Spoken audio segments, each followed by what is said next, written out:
j'espère que vous allez bien. On se retrouve aujourd'hui pour une vidéo sur Simon qui vient de prendre la parole concernant son énorme clash avec Tristan.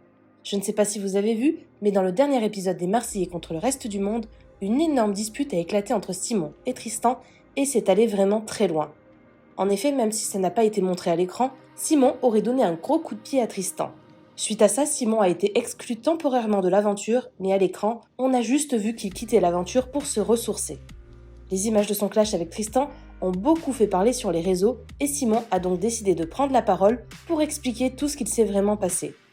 Visiblement, il est encore très énervé contre certains candidats. Je vous laisse tout de suite avec la vidéo et n'hésitez pas à réagir en commentaire.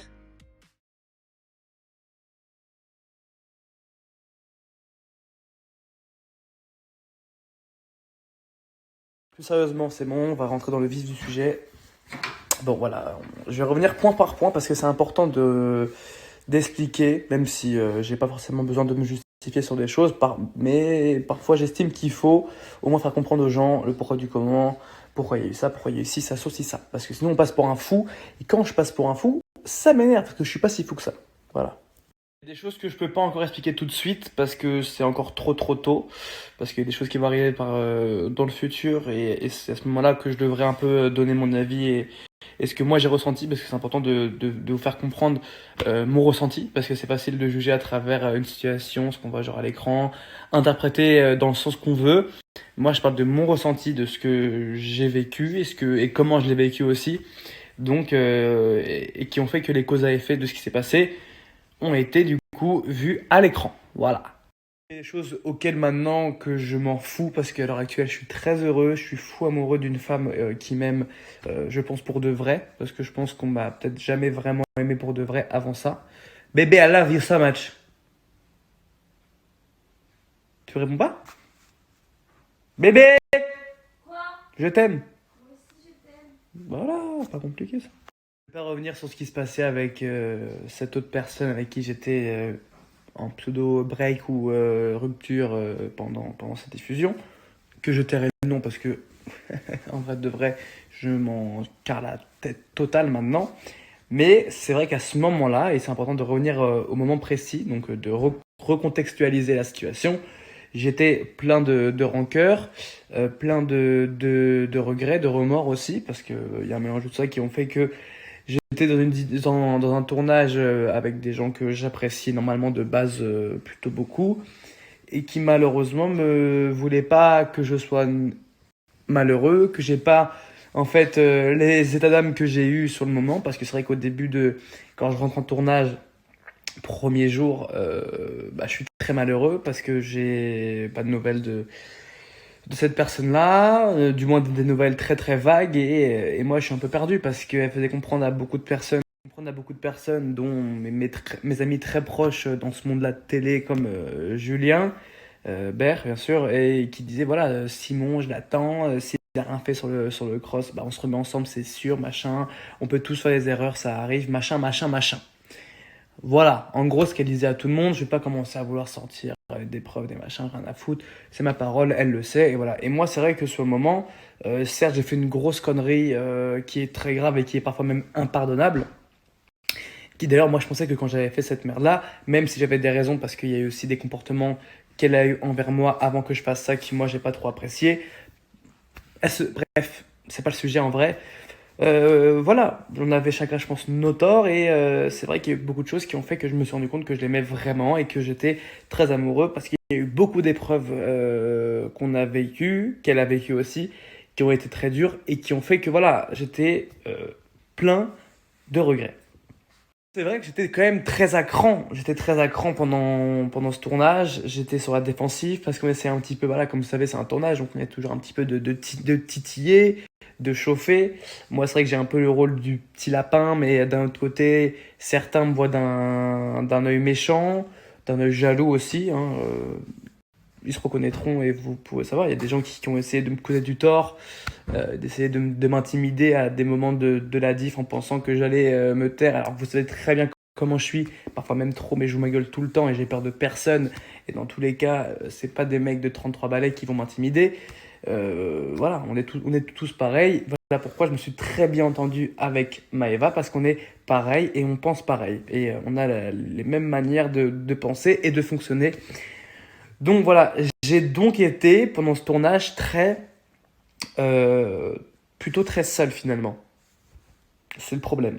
Pourquoi bah voilà, je me suis engueulé avec Nico. Parce que Nico, bah, c'était un de mes seuls vrais alliés, un de mes seuls vrais grands frères, conseillers, amis sur place. Et malheureusement, bah, je ne l'ai pas reconnu. Moi, j'ai très très mal pris le soir où je m'embrouille avec Paga et qui voit toute la scène et qui me défendent pas. Alors que tout le monde voit bien que c'est Paga qui m'agresse et qui me parle très mal. Et encore, ça a été beaucoup coupé. Et moi aussi, ce que je dis, ça a été beaucoup coupé parce que j'ai peur de personne. Et comme je l'ai dit, j'ai dit ce que je pensais d'eux. Parce que voilà, ils arrivent avec un... On sent les gens, tu sais, c'est des gens qui font semblant d'être gentils, mais derrière, ils te regardent d'un œil méchant parce qu'ils savent que t'es le jeune, que t'as 21 ans, que tu leur piques un peu leur place. Ils ont peur de ça. En fait, parfois, on a peur. Voilà, je peux comprendre, mais ils font d'une manière très méchante. Et moi, je l'ai senti directement. Je dis pas que Nico est comme ça, pas du tout, mais d'autres, oui. Et moi, ça m'a fait chier parce que je trouvais ça plutôt nul de à chaque fois que les anciens veulent bloquer les nouveaux, ou les jeunes, ou les machins, par ego ou par je ne sais quoi finalement. Et du coup, moi, c'est vrai que bah, cette période de tournage-là, j'ai très mal vécu par rapport à Marrakech. C'était une expérience mais incroyable avec euh, beaucoup plus d'amour et beaucoup plus de sincérité et beaucoup moins de conflits, même si oui, il y a eu les histoires avec Kylian et tout qui ont un petit peu entaché cette fin de tournage. Mais voilà, dans la globalité, c'était plutôt de la sincérité et plutôt assez good vibes, comme on dit chez nous. Donc c'était un peu compliqué et c'est vrai que je me suis un petit peu laissé emporter par un mélange d'incompréhension, un mélange d'amour que j'avais pas, un mélange du coup, de solitude en fait que j'ai dû transformer bah, par de la nervosité, de la haine, et enfin pas de la haine, mais voilà, des coups de sang. Voilà, des coups de sang, c'est le bon mot. Donc quand tu as ce sentiment-là d'être pas compris, d'être pas épaulé, même s'il y avait que Maëva qui était là pour moi et qui me conseillait, quand en plus tu as la fille que t'aimes à cette période-là qui te fait la misère, qui te fait bouffer ta mère tous les jours très très fort, même si oui je le mérite en partie, mais à différents degrés, je pense à un degré beaucoup moins fort parce qu'elle m'a vraiment fait vivre la misère. Euh, c'est vrai que moi je me retrouve dans une situation quand même pas ouf. Pas ouf, où j'ai plus de repères, où du coup je suis un peu en électron libre qui est prêt à péter à tout moment. C'est le problème. Donc quand un mec qui est en électron libre, qui est de base plutôt sanguin et très nerveux, même si certains n'arrivent pas à dire que je suis nerveux, que je suis un peu nerveux, si je suis un vrai nerveux, je suis un vrai sanguin, même si je suis pas un Golgoth, hein, je fais pas de la salle tous les jours et je me pique pas aux stéroïdes, je suis un nerveux. Quand j'ai un mec qui est en face de moi, parce que mes deux seuls alliés à cette période-là, c'était Luna et Maëva, quand moi je vois Luna tous les soirs, très mal de ce qui est en train de se passer, parce que faut comprendre aussi que bah, Luna, c'était un peu pareil, c'est qu'elle était aussi très seule, parce que c'était l'ennemi de Paga. Enfin, l'ennemi, c'était Paga voulait plus la voir, Paga, voilà, du coup, tout le monde un peu était contre elle. Donc, quand je vois ça, que Tristan l'a fait passer pour une menteuse, pour une folle, pour n'importe quoi, que derrière lui, il passe pour le gentil mec, qui fait jamais rien, euh, au bout d'un moment, tu vois, frérot, moi j'ai un peu envie que, au bout d'un moment, les mecs portent ses couilles et qu'il dit, voilà, moi je fais ça la nuit, machin, et que tout le monde le sache, pardon, et qu'au moins c'est fait. Moi je voulais pas m'embrouiller avec lui corps et âme, c'est que moi, au bout d'un moment, le mec nie en bloc, alors que le mec, la nuit, avoue les choses, et qui d'après devant la cam, il dit moi non, jamais, j'ai rien fait et tout. Moi, ça m'a fait péter les plombs. Parce qu'en fait, même si oui, c'est pas mon histoire de base, moi, en fait, ce qu'on voit pas, ce qu'on comprend pas, c'est que je suis proche de Luna et de Maëva à fond, que la nuit, je la vois malheureuse, qu'elle est pas bien. Donc, il n'y a pas de pseudo-plan d'embrouiller Tristan ou pas. Non, juste que la nuit, Luna est pas bien. Moi, ça me fait de la peine. Elle me dit, mais comment je vais faire pour que les gens me croient et tout, parce qu'elle passe pour une menteuse, et ça la rendait mal. Luna, c'est une fille très chill, très gentille, qui cherche pas les histoires et tout, qui aime pas ça. Moi, je dis, ok, je suis le seul mec qui comprend ce qui se passe, donc faut que je porte mes couilles et que j'aille au front. Et que je fasse comprendre à tout le monde que Tristan bah, ment et qui au moins qu'il assume pour pas faire passer Luna pour une menteuse. Parce que clairement, Luna passait pour une folle menteuse. Pour une folle menteuse qui faisait des fausses histoires et tout, ce qui est faux. Parce que même moi au début, je pensais que l'histoire était fausse, que Luna l'avait inventée. Mais quand j'ai vu Tristan le soir avouer les trucs clairement, je dis, ah, c'est pas possible, mais avoue-le. Et moi, ça m'a rendu ouf. Donc j'ai pris ce truc à cœur. J'aurais peut-être pas dû, peut-être.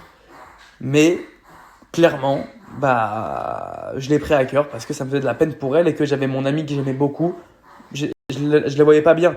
Donc n'importe qui, si on est des vrais amis, doit aller au front pour son ami. C'est tout. Moi, je marche comme ça. T'es mon ami, je te protège, je vais au front pour toi. Je suis comme ça. Moi, pour moi, c'est la base. Vraiment. Voilà. Après, personne supportait ça. Personne supportait que moi, j'aille au front. Bastos le premier, qui est, je pense aussi, une des personnes qui ont fait que je suis parti. Parce que c'est lui qui rallumait beaucoup la mèche et qui supportait pas que moi je parle et que dès que je parlais de ça, il me dit « Mais t'es obsédé par Tristan, frère ?» Bah non, je suis pas obsédé, je veux juste que tout le monde comprenne bien ce qui se passe. Et qu'en plus, même ma pseudo ex ne me défendait pas. Donc là, j'ai pété un plomb, j'ai vrillé, je dis en fait, voilà, on est tous contre moi, personne supporte ma relation avec Maëva, parce qu'on est, je pense, les seuls vrais de vrais à 100%. Il y a d'autres personnes vraies, mais vraiment sans filtre. Et malheureusement, ça déplaît parce qu'on n'aime pas ça. Du coup, voilà, je pense qu'on a voulu chauffer la cocotte, contrairement à ce qu'on peut croire que c'est Maëva qui me disait va faire ça, ça et ça, c'est totalement faux. Moi, je me suis monté le chou à mort, à mort, à mort. Il y a eu cette fameuse dispute. Là, j'ai explosé, je suis allé trop loin. Et bien sûr, c'est des gestes qui sont pas du tout à faire, ni en tournage, ni même dans la vie. Il y a des choses qu'on ne doit pas faire, on ne vient pas aux mains, on n'est pas violent. La violence ne résout rien, je le répète une bonne fois pour toutes. J'ai été très très très très très très très très bête parce que j'ai succombé à une attaque facile qui me touchait vraiment parce qu'il a appuyé sur un point qui moi me faisait beaucoup de peine à ce moment-là, même si peu de monde le comprenne, moi ça me faisait beaucoup de mal parce qu'il y a beaucoup de choses qui ont... voilà, il faut comprendre que ma vie pendant 2 mois avant le tournage, c'était vraiment... j'étais très très mal, on me voit très maigre, j'avais perdu beaucoup de poids aussi, mais bon, je vais pas faire la victime, je m'en fous, c'est des vrais faits. Et malheureusement, qui pique sur ça, alors qu'il sait très bien que moi, ça me rendait très très mal. Il a fait exprès parce qu'il a zéro punchline, il a pas de charisme, il a rien à part des gros bras et une moustache, il a nada, frère, nada, nada, nada. Il veut piquer sur le seul truc qui peut me faire mal. Là, je vrille et je fais une connerie. Voilà, donc du coup, après, je respecte. Donc à ce moment-là, voilà, je dépasse les bornes, je respecte ceux pour qui je travaille, parce que c'est aussi un métier, faut pas l'oublier. Même si c'est la vraie vie, c'est aussi un métier. Je respecte pas les règles, je franchis la ligne rouge. Et comme je respecte et ma production et toutes les équipes qui travaillent pour nous, je dis voilà, j'ai fait une erreur, il faut que je prenne l'air. Et voilà, donc je suis pas ni privilégié ni quoi que ce soit, je pars sans rien dire, tête basse, hein, pas fier du tout, mais c'est comme ça. Donc malheureusement, c'est cher payé parce que j'ai succombé à un truc bête et j'aurais pas dû, mais c'est comme ça, c'est la vie et ça m'a fait, je pense, une très bonne leçon de partir. J'étais très malheureux, on me voit beaucoup pleurer, mais c'est vraiment vrai. Je pleurais beaucoup, autant parce que je laissais un truc inachevé, d'un autre côté, je regrettais parce que c'est bête de partir sur ça. Mais bon, quand je vois certaines ITV de mon départ, comme celle de Nico qui dit que c'est un mal, enfin que c'est triste, mais qu'en vrai c'est bien, tout ça, voilà, ça confirme en fait ce que je pensais et ce que je pense toujours, même si y a pas mort d'homme quoi. Au moins voilà, j'ai voulu un peu me fier à mes propres idées et à suivre mes pensées comme j'en avais envie. Malheureusement, ça paye pas toujours et parfois tu le payes cher. Mais c'est comme ça. Au moins, je serais resté droit. Et je pense que c'est le principal dans la vie, c'est rester droit et fidèle à ses pensées. Voilà. Donc, à suivre au prochain épisode.